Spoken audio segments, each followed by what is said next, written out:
I grew up fascinated with food. With time, I learned the importance of a healthy and holistic lifestyle. I still had a lot of questions about diet though, like which one was the best one? Keto, Atkins, paleo? Was there an optimal diet for your blood type? Could you really get a wheat belly? Amongst all my confusion, it was clear to me this was not my best life. Until I stumbled across a plant-based, whole foods lifestyle. Suddenly, it all made sense. From preventing cancer, diabetes, and heart disease, feeling the most well and energetic I had ever felt in my entire life, helping the environment, and respecting other sentient beings on our beautiful planet. I decided to dig deeper, with a little help from the experts and influencers. Can being plant-based really make you a game changer? Is this the most sustainable way of living? This is Plant Perspective. Well, hello there, YouTube fam. I'm so excited and thrilled to be starting this new Plant Perspective series. I'll be talking to some of the experts and influencers in the plant-based field, understanding their perspective and homing in on the positive impact of a plant-based diet and lifestyle. If you're not part of my YouTube fam yet, you're very welcome to be, so go ahead and subscribe to the channel. And why not hit the bell sign too, so you can get regular notifications every time a new episode of Plant Perspective is out. If you end up enjoying the video or finding it really helpful, don't forget to like it too. Well, I am so honoured to have as my first guest the exceptionally talented Dotsie Bausch. She is a game changer, quite literally. Check her out in the Game Changers documentary if you haven't done so already. She's a world record holding cyclist, Olympic medalist, two-time Pan-American gold medalist, and 8-time national champion. She has been named one of the top 20 vegan influencers in the world. Beauty, brawn, and brains. She has a degree in plant-based nutrition as well as journalism. Dotsie coined the brilliant phrase Olympic level compassion. And you've got to watch her TED Talks. I'll link them in the video description below. And no doubt she lives out this incredible Olympic level compassion every day. Her non-profit Switch4Good is doing an outstanding job in spreading the word about the benefits of a plant-based diet through their popular podcast, but also through their many projects and summits that provide a helping hand to families and individuals across America. And between her very full schedule and all of her activism, she still makes the time to mentor young women dealing with eating disorders. A very extraordinary person indeed. Here she comes. Dotsie, I'm so excited to have you on. Thanks for having me. I'm pretty honored to be your very first guest, I must say. Thanks for inviting me. Of course, it's a privilege. And, no better woman to start off this series. Speaking of which, it was International Women's Day earlier on in the week. So cool stuff. But I value your time and there are a lot of great things to talk about. So we'll just get straight into it. Okay. So the 2012 London Olympics. Mm-hmm. Oh my gosh. Where shall we begin? So you were something like 5 months away from your 40th birthday. Like, who even is in the Olympics at that age, right? Let's be honest. I'm sure that's a record in itself. And you transitioned into a predominantly plant-based diet about 2.5 years before that. So no doubt it's made an impact. And why I'm so happy that you're on today is because when it comes to the Olympics, it is so scientific, and I'm sure you're assessed to the T. So like your output is really well measured, and they look at all kinds of things like kilowatts, and you've got all the science, the graphs and the charts to prove it. So it's no longer just anecdotal, because you get a lot of athletes who, might be on keto or whatnot, but it's more like how they're feeling. But here, you've got the science to back the effectiveness, basically, of where that got you. So tell us more about that. Tell us about the science and tell us more about your experience. Yeah, well, we were poked and prodded and tested and blood drawn and all of that all of the time. It was constant throughout the entire journey, really my whole career, but leading in, especially, a couple years out from the Olympics. So as you know, and many people know, I came into veganism through the ethical window. And so I didn't really know what was going to happen to my body making this change that this close to the Olympic Games. And you have to remember, at this point, I haven't made the team yet, right? We're still a pretty good group, pretty large group of women vying for just 4 spots. My event has 3 people and you take an alternate. So there's just 4 spots available. So I felt very convicted in why I was doing this. I mean, I basically just had a soul shift that I could not return from. So there wasn't an option to go back to eat what I was eating before, which was a very typical standard American diet. I grew up in the South and grew up loving barbecue and brisket and potato salad and mac and cheese and all the fixins and KFC. And so I really was eating, I would say, a predominantly meat and dairy based diet at that point. I was just used to it, and that's what I knew. I also was an athlete that believed the status quo, believed that was a diet, and it was, really the only one that would be able to, for me to be able to build strength and gain muscle mass and speed. So I didn't know what was going to happen. I mean, I remember thinking to myself, if I can just stay the same, right? If I could just not get any worse on this diet, because I was doing pretty well. I felt confident that I was going to make the team barring injury. And so I just remember thinking, oh God, just stay the same. But very quickly, when transitioning over, it was mind blowing to me. It was especially mind blowing to my coach, who's an old school Australian track coach who thought I was, in his words, batshit crazy trying this. He's like, you could really lose your, what you have now, which is what is going to make you part of the team. So in the beginning, I just started noticing the ability to repair and come back to homeostasis faster than before. And as track cyclists, we train 3 times a day.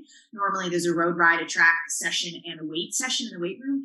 And so you really are, eat, rest, repair, train, eat, rest. I mean, it's very monotonous lifestyle. And I was noticing by the second workout, and then especially in the third, that I was coming back to center faster, and I was able to produce more in those workouts.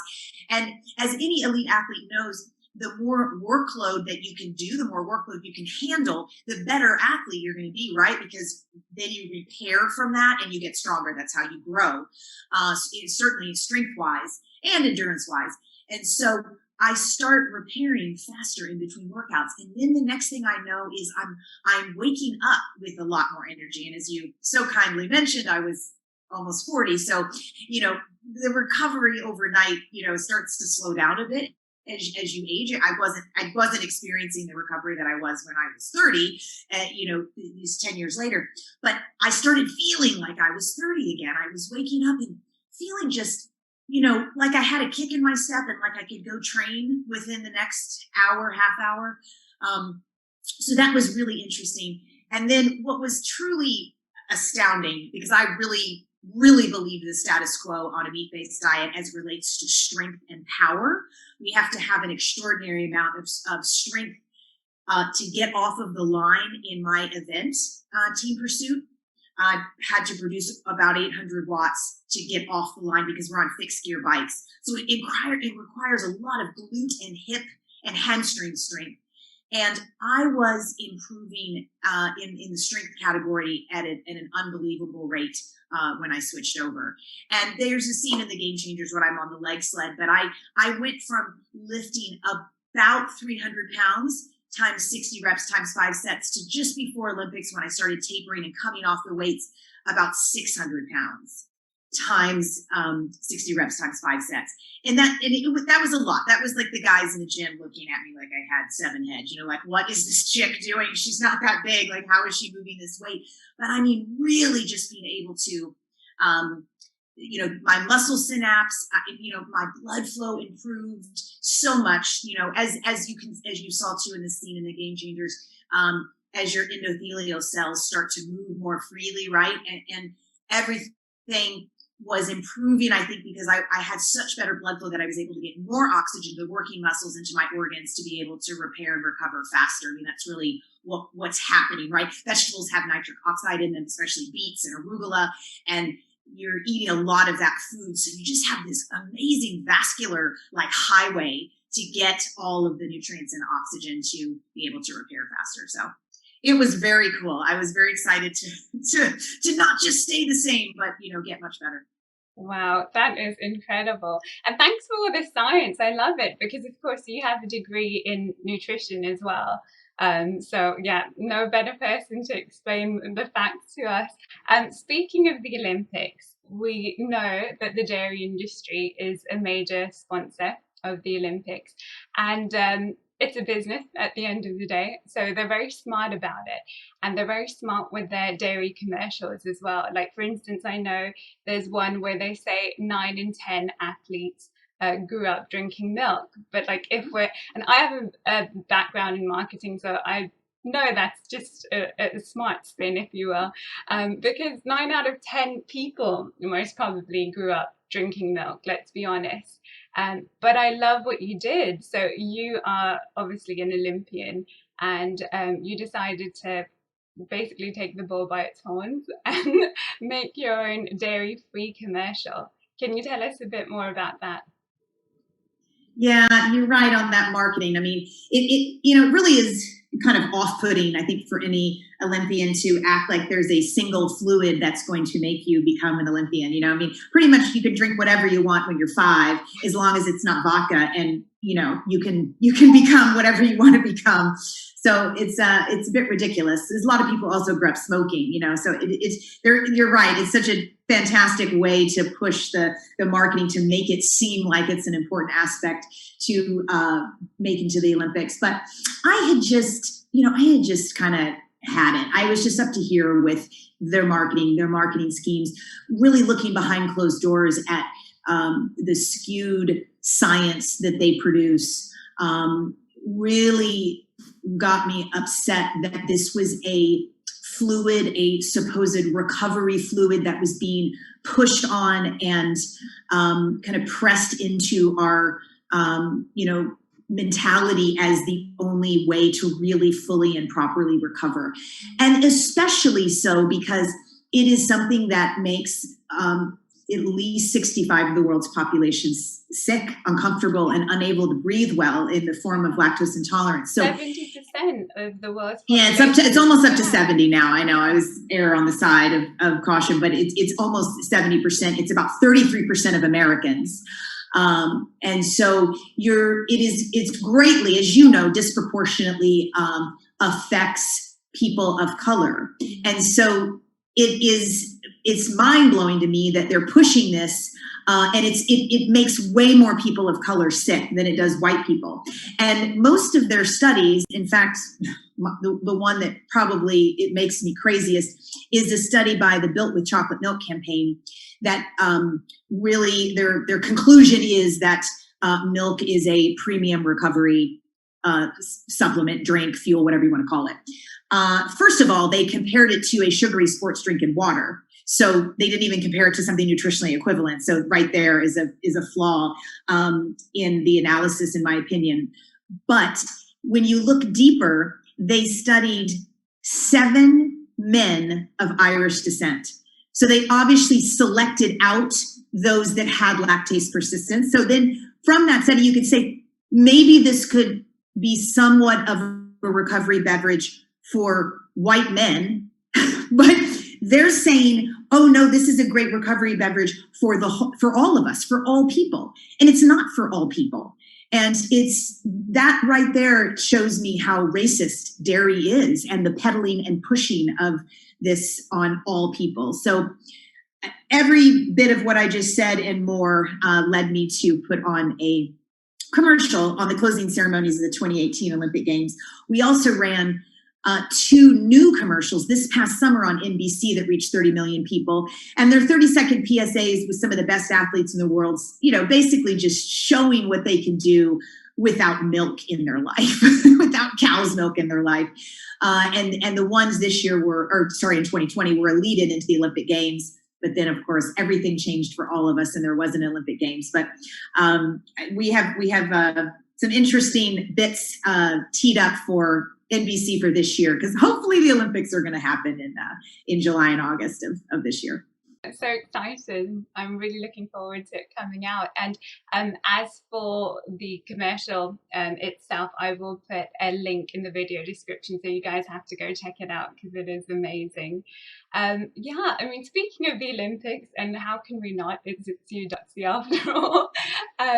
One thing that is really, really incredible, I find, is the term that you basically put together. You coined the term Olympic level compassion. What I really like is you use your platform so well. Now, the truth is, the Olympics, of course, it's given you a platform, and that's awesome. And we know, like, obviously Olympians, no matter what the nation is that they're representing, it's wonderful, like they're ambassadors. But especially I think in the US, they take it to a whole different level. So many influencers, etc., they have a platform, but you chose to do something so worthwhile with your platform. Tell us a little bit more about Olympic level compassion. I know you've got an amazing TED talk about it, and I will put a link in the video description so you guys can check that out if you haven't done so already. But tell us more about that.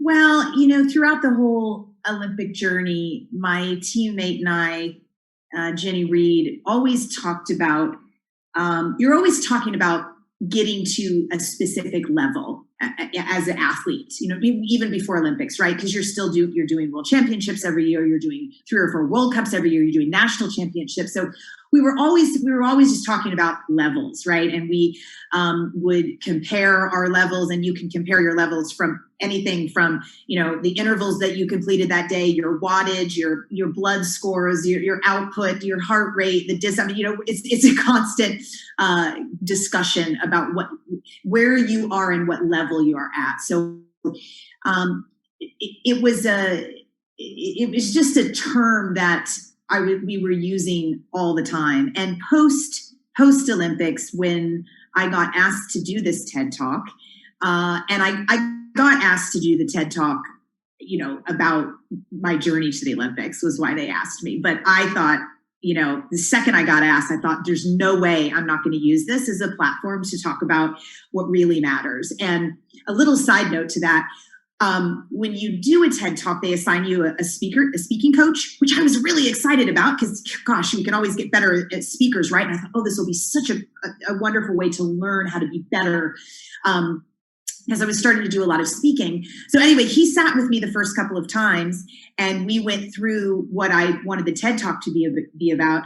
And he looked me straight in the face and he said, Dotsie, no one wants to hear about any of this. They want to hear about the Olympics. So I fired him, and I did the TED Talk without a speaking coach.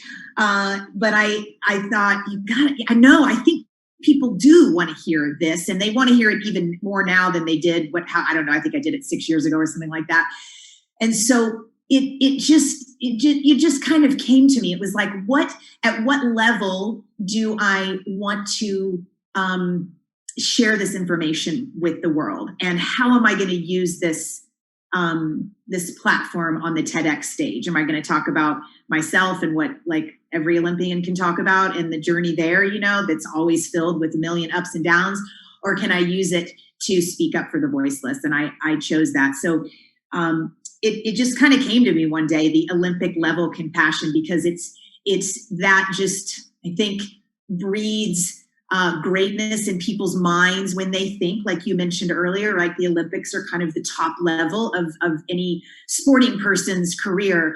And that is the level of which I'm hoping people will think about compassion to all living beings after they watch the TED Talk. So the Switch for Good podcast, the Switch for Good not for profit. We have to talk about that because that is your very own not for profit organization, and I'm a subscriber to your YouTube channel. Love it.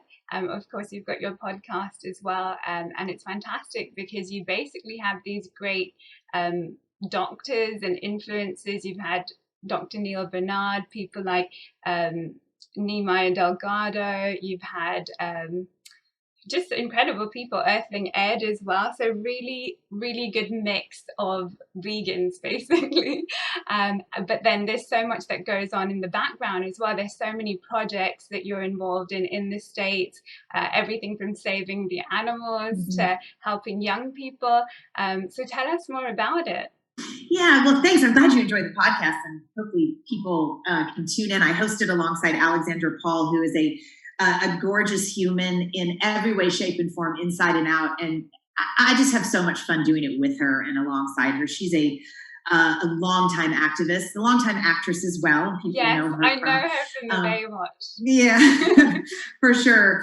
I always tell her, you know, she was the smart and beautiful one on Baywatch, because I watched it when I was a little girl, and I was like, I want to be like her because she's beautiful, but she's smart. She's the smart one. She was always the one to like figure out how we're going to go save the people, you know?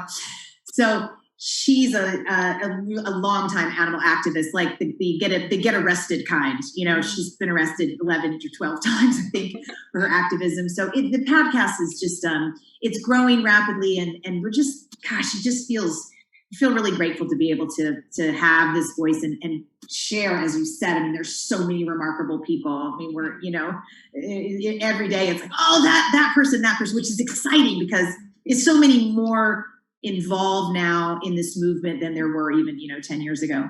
But the nonprofit was what started first, and the podcast came a little bit after that. We just started. The nonprofit is just a little over 2 years old, so we're still pretty young, but we work extensively on human behavior change, because we truly believe, right, if we can shut down the demand, the industries will shut down.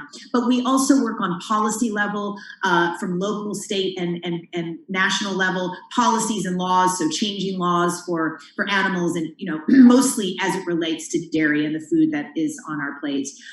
We also do a lot of work with sports teams and major venues and corporations, helping them to bring food into their already solidified climate agreements. So that's a big part of what we do that kind of lives a little bit behind the scenes, but it's exciting because so many sports teams and corporations are really just in the last year starting to recognize that they need to talk about food and the pressure that animal agriculture puts on our planet, and not just regenerative food, and not just plastics and straws and recycling and all the other things that we need to be doing. Are really open now, which wasn't the case, especially 5 years ago. You know, it was kind of like, don't talk to us about what's on our plate. We want to leave that alone. So that's really, that's been exciting work, because we're just seeing so many eyeballs pop open, and, you know, so many people realizing the power of a plant-based diet, not just for the planet, but for themselves, and wanting to lean in and give it a try. So.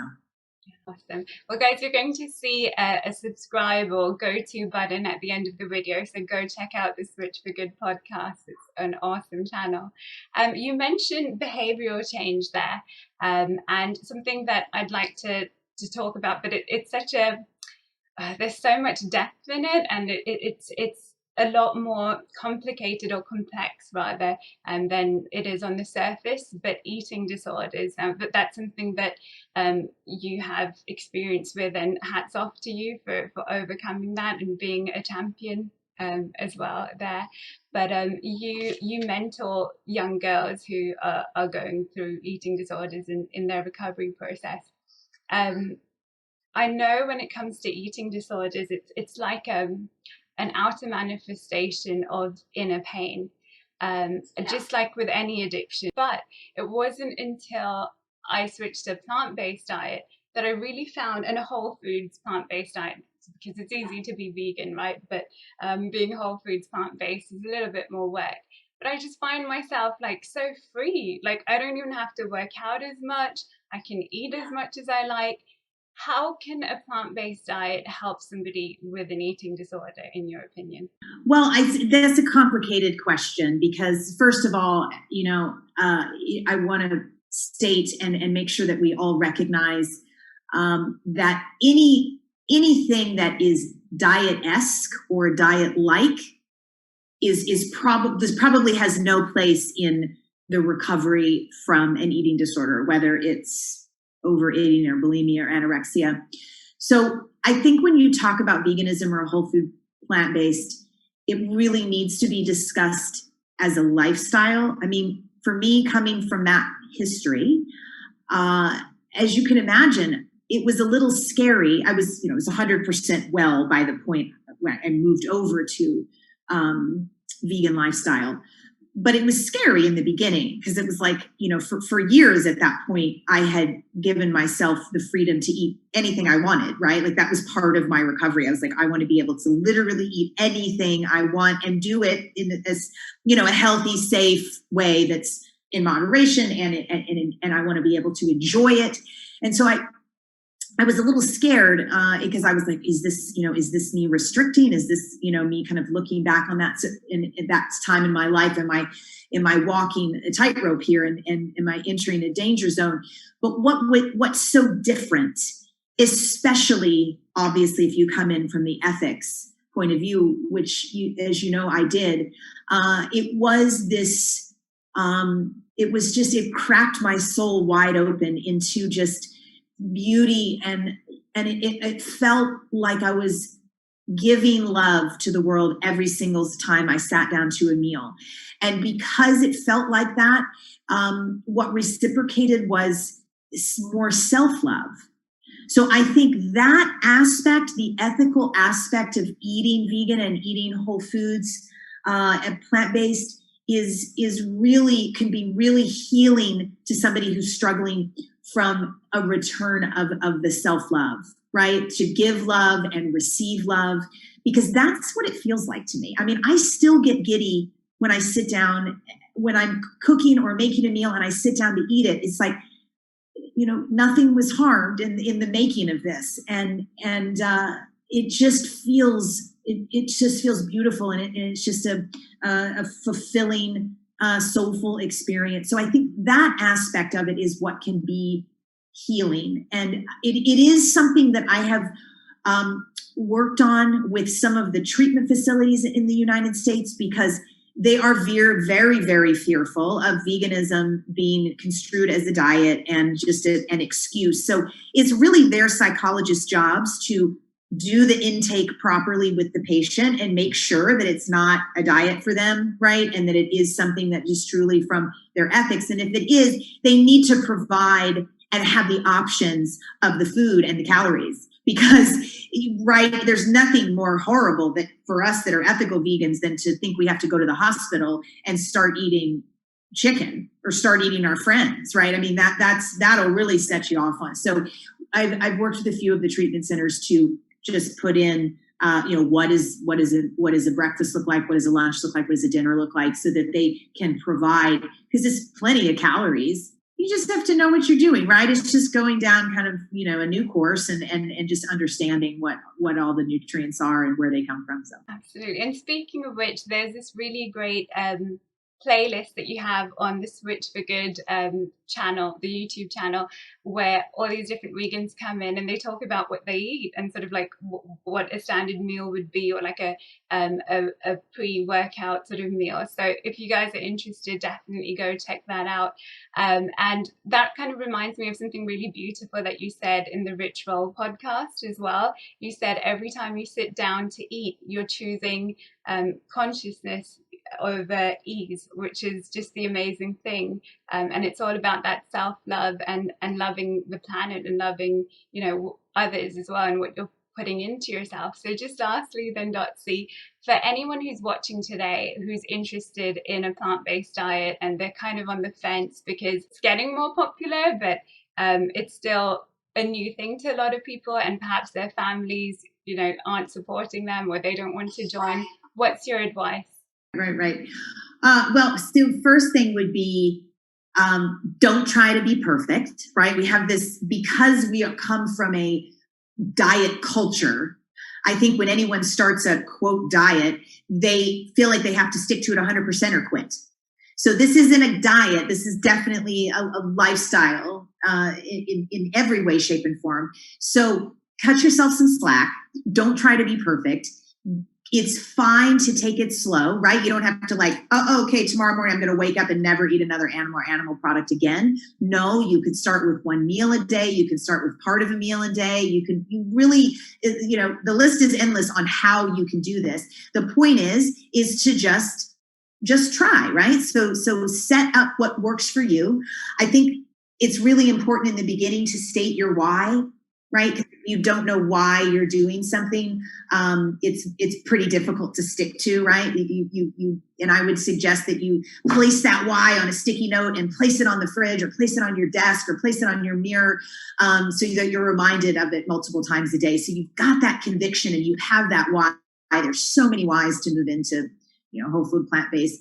And then next would be to set a goal, like I was saying earlier, right? So what am I going to do? Am I going to do one meal a day? Am I going to do one meal out a week? And I'm going to, go to a restaurant and try and veganize something. Set a goal, and then make a plan to ensure success, right? Make a plan on how this is going to happen so that you can, sidestep any barriers that might come your way. So you want to make sure your fridge is stocked well, right? You want to get out the animal stuff from your, and give it to the neighbor. Don't waste it, but, get your fridge stocked so that you have, healthy, exciting, delicious food. And, really maybe even state it out loud to friends or coworkers or parents or, siblings that this is what I'm doing, because they're the ones that are going to help you. They're going to support you and let you have the best chance for success. Brilliant. Awesome tips, words of wisdom. And of course, if we fail to plan, we plan to fail. So perfect. Well, thanks so much, Dotsie. And thank you for being such a light in the world, and keep on pedaling, because the finish line of getting the good news out there is still quite far away. And just thank you for all that you do and all that you are. Yes, and keep it up. I'm looking forward to your 100th episode. So Get to work, sister. You're great at this.